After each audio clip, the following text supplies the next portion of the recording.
Sa hirap ng buhay, napilitang maging OFW. Pero ang natutunan niya sa abroad ang naging susi, kaya't ngayon, mega milyonaryo na siya. Taga-timpla lang ako ng kape. So, utusan ka noon. Yes po. Biglang na-discover ka na magaling pala ang panlasa mo Yes, sa pagtitimpla. We made a product that locally trade in Singapore. Welcome to Radiant Skin Manufacturing Plant.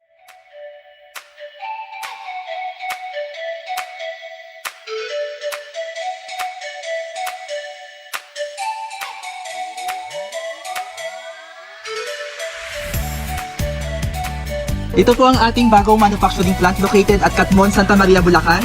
We can cater food, nutraceutical, pharmaceutical, and skincare products.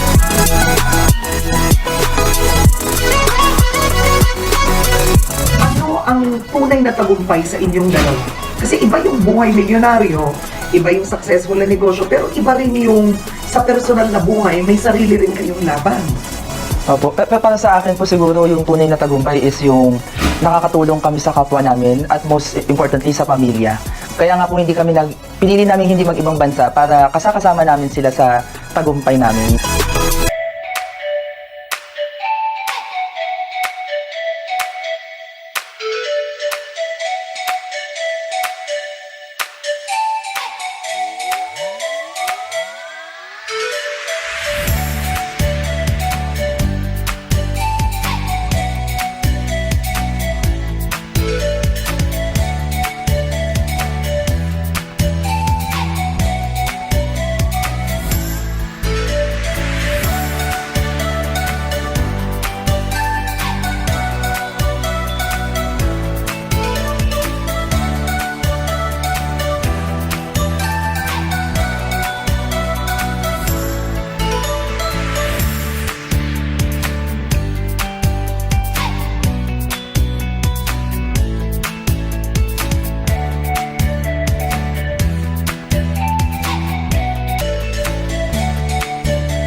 May puhunan! Kaya mo! Tuwing Sabado na, alas 5 ng hapon.